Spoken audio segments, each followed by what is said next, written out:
Yesterday afternoon, I was discussing the plausibility of two essential features of the philosophy of illusion. The question that we have to decide whether to take life seriously or not, that is to say, whether the plot is comic or tragic. And if it's tragic, you see, must we say that it's ultimately tragic? And the question of who are you? And are we to say that I myself, right down at root, am just a little kind of jerk of some kind that really has nothing to do with this cosmos, but just arises in it and is here on sufferance for a short period, and then absolutely nothing follows, you see? Or the alternative to that is what I really am, the same as the whole thing, that is, the works, the it, or whatever you want to call it, Brahman, God, the Tao, the great void, the Buddha nature, I don't care, the self, anything, any name you want. And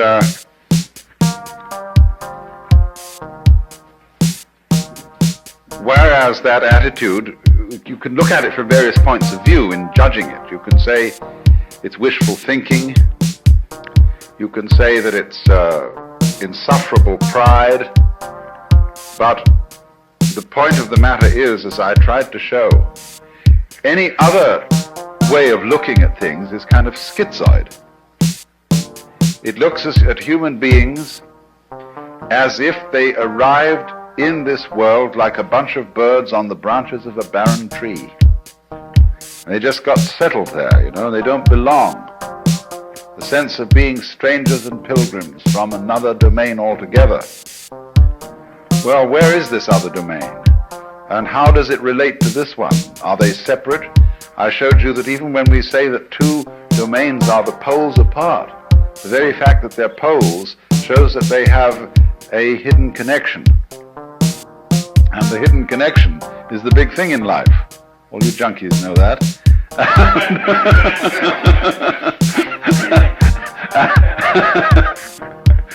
And so, in other words, we get a pattern of organization that is radial rather than an assemblage, as if the universe were really a multiverse.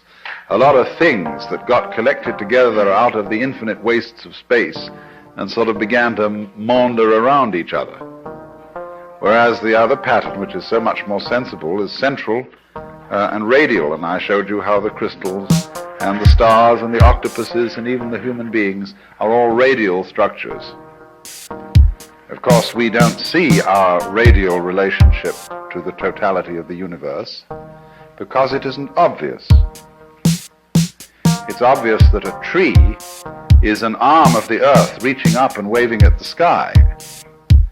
And a mountain is another kind of radiation from the earth. And so is a leg from a body, and hair, and things like that. But what makes human beings, as the highest of the mammals, so conscious of being independent is that they are topologically an enclosed surface, you see, which wanders around independently of the ground. What we don't notice is that we are not independent of the ground at all. That wandering around is something that is entirely related to there being some ground. In other words, when you run up a hill, the hill also runs you up it. The hill rises and lifts you as you run, you see? And if you understand that, you don't take a hostile attitude to mountains and hills. You're grateful to them for lifting you up so high in the air, because that's presumably why you went up, that the thing was high. It was lifted up. You wanted to be lifted up. It lifted you up. You had to cooperate, of course.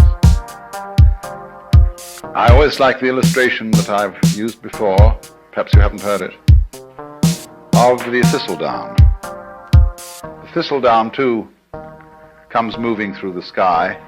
I once was playing with the thing, you know, and just came out of the blue sky, and I caught it like that, pulled it under my nose, and it started to pull to get away. See? Looks as if it were a butterfly or something that pulls away when you catch it by the leg.